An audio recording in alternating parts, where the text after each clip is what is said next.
Maka jelas ini adalah ikhtilaf di kalangan para ulama. Demikian pula orang yang meyakini kunut itu wajib, kalau kemudian tidak kunut sujud sahwi, tidak bisa pula kemudian menyampaikan kepada orang yang tidak kunut untuk dinahi mungkar. Tidak bisa, karena ini adalah ranah perbedaan pendapat. Maka Bapak Ibu yang berbahagia, yang dirahmati Allah, orang yang amar ma'ruf, orang yang nahi mungkar harus paham bahwasanya yang diperintahkan adalah perkara yang ma'ruf, yang dicegah adalah perkara yang mungkar, bukan sesuatu yang sifatnya ikhtilaf ulama. Kalau ikhtilaf ulama tidak bisa diterapkan nahi mungkar.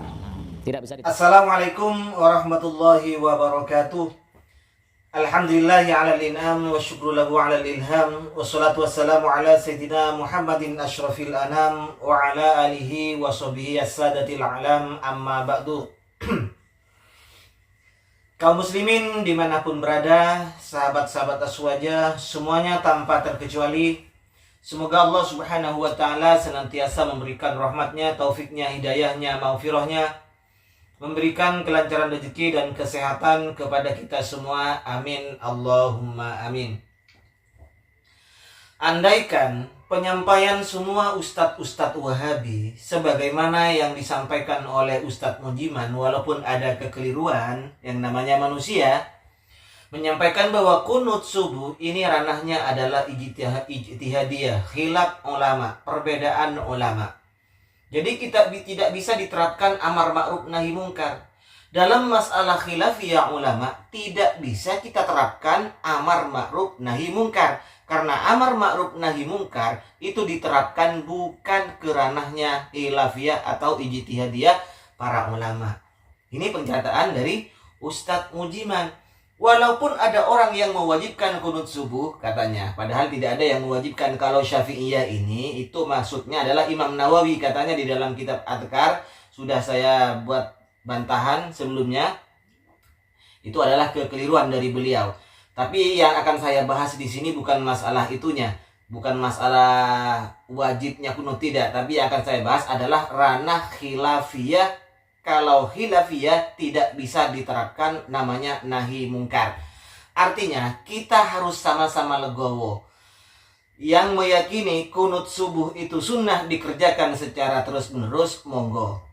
Tidak bisa memaksakan kehendak, tidak bisa menyalahkan orang yang tidak kunut. Demikian juga orang yang tidak kunut tidak bisa memaksakan kehendak harus tidak kunut terhadap orang yang meyakini bahwa kunut ini adalah sunnah.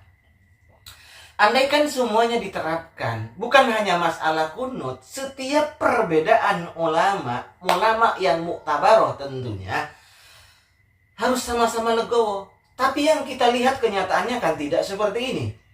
Ustadz-ustadz Wahabi yang dijadikan permasalahan, yang dituduhkan bid'ah, yang dituduhkan perbuatan syirik, semuanya adalah pernyataan masalah ranah khilafiyah. Contoh, masalah mengaji Al-Quran di kuburan. Imam Syafi'i menyatakan bahwa dia sangat senang jika ada orang membaca Quran di kuburannya. Tetapi oleh Pak Dilip Saibu ketika menjadi orang yang salafi Wahabi katanya itu, kemudian berubah menjadi bermetamorfosis menjadi Abu Aslam, Pak Dilip Saibu ini menyatakan bahwa mengaji Quran di kuburan itu adalah termasuk syirkul akbar yang bisa mengeluarkan pelakunya dari millah, dari agama Islam. Lihat, ini, dengarkan. Ini bukan syirik kecil Bapak Ibu, syirkul akbar, syirik yang bisa mengeluarkan pelakunya dari Islam dan membatalkan seluruh amal solehnya.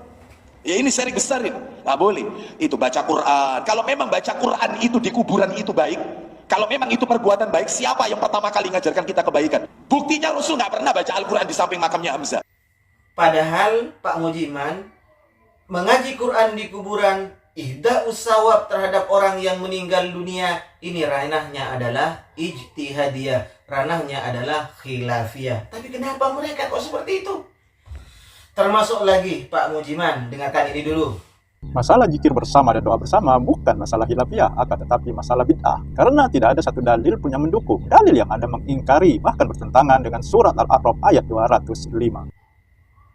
Ini yang mengaku sebagai ketua lembaga tabligh PD Muhammadiyah di daerahnya, Pak Endang Jayaputra. Dengan begitu sombongnya, dengan begitu angkuhnya, dia menyatakan bahwa zikir berjamaah itu bukan masalah khilafiyah, tapi itu adalah masalah bid'ah. Padahal sudah jelas perbedaan ulama, khilaf para ulama itu kan. Tapi dia kok memaksakan seperti itu. Lagi masalah tahlilan Ihda'us Shawab itu tadi, Ibnu Taimiyah, Ibnul Qayyim Al-Jauziyah menyatakan sampai. Utsaimin sendiri juga menyatakan sampai. Perkara kalian menyatakan tidak sampai, oke silakan. Kan kita saling menghargai. Tapi jangan menuduh orang lain berbuat salah. Itu yang tidak enak. Masalah tawassul. Tawassul yang selalu kalian tuduh sebagai perbuatan syirik, sebagai menyembah terhadap kuburan, sampai melabeli aswaja dengan kuburiyun, ahli kubur, penyembah kubur. Ternyata ini adalah masalah khilafiyah, masalah fikih, masalah ijtihadiyah, ranah perbedaan ulama. Ini yang disampaikan sendiri oleh syekh kalian, Syekh Muhammad bin Abdul Wahhab, dalam kitabnya menjelaskan bahwa masalah tawassul terhadap orang yang meninggal dunia ini adalah masalah khilafiyah, dan kami walaupun tidak bertawassul, kata Syekh Muhammad bin Abdul Wahhab, tidak mengingkari dan tidak menyatakan bahwa orang yang bertawassul itu dianggap sebagai kafir, keluar dari agama Islam. Berbeda kan dengan ustadz-ustadz Wahabi di Indonesia ini? Jadi yang dituduhkan, ya tahlilan, maulid, zikir berjamaah, kemudian tawassul, asrokalan, apalagi Allahumma sholli ala Sayyidina Muhammad, usolli, nawaitu, itu selalu yang dipermasalahkan. Padahal ini adalah ijtihadiyah.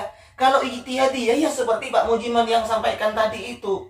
Makanya harapan saya untuk Pak Mujiman, jangan hanya masalah kunut yang Anda katakan itu masalah ijtihadiyah, masalah khilafiyah, masalah perbedaan ulama, tapi terapkan semuanya. Selagi yang berkata, selagi yang berbeda itu adalah ulama yang muktabaroh, sampaikan. Jujur terhadap jamaah. Ini ranah perbedaan ulama. Tawassul, ini bilang A boleh, ini boleh tapi dengan syarat, ini tidak boleh. Sampaikan seperti itu. Tahlilan, Ihda'us Shawab, ini sampai, ini tidak sampai. Saya sendiri mengatakan tidak sampai. Kan lebih enak seperti itu. Ya. Daripada langsung, oh itu pelaku bid'ah, ahli bid'ah, kuburiyun. Kalau seperti itu apa namanya?